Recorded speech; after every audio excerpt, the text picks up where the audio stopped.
শবে কদরের নামাজ কত রাকাত, নিয়ত কিভাবে করব, কি কি স্পেশাল আমল আছে? লাইলাতুল কদর বা শবে কদর যেটাকে আমরা বলি, এই লাইলাতুল কদরে দাঁড়িয়ে বেশি বেশি নফল নামাজ পড়বো আমরা, দীর্ঘ রুকু, দীর্ঘ সিজদা, দীর্ঘ কেরাতে, দৃঢ় স্থিরতার সাথে, সৌন্দর্যের সাথে।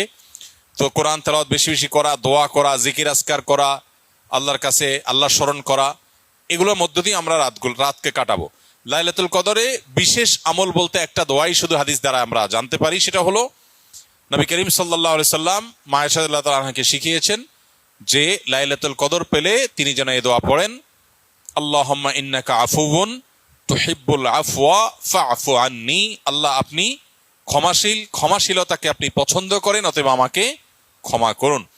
এই দোয়া আমরা বেশি বেশি পড়বো। এর বাইরে লাইলাতুল কদরের বা শবে কদরের আলাদা কোনো নামাজের ফরম্যাট নাই যে এত সংখ্যক রাকাত পড়তে হবে এবং প্রথম রাকাতে অমুক সূরার সাথে অমুক সূরা এতবার, দ্বিতীয় রাকাতে তমুক সূরা এতবার, এরকম কোনো বাধ্যবাধকতা নেই। যে কোনো সূরা দিয়ে অন্য যে কোনো সাধারণ নামাজের মতো করে আমরা লাইলাতুল কদরের নামাজ পড়তে পারি। আর এর জন্য আলাদা কোনো নিয়ত নেই যে নাওয়াইতু আন উসাল্লিয়া সালাত লাইলাতুল কদর বা লাইলাতুল কদর নামাজ পড়ছি, এরকম কোনো আলাদা নিয়ত দরকার নেই। আমি লাইলাতুল কদরে পড়ছি, আমার মাথায় আছে,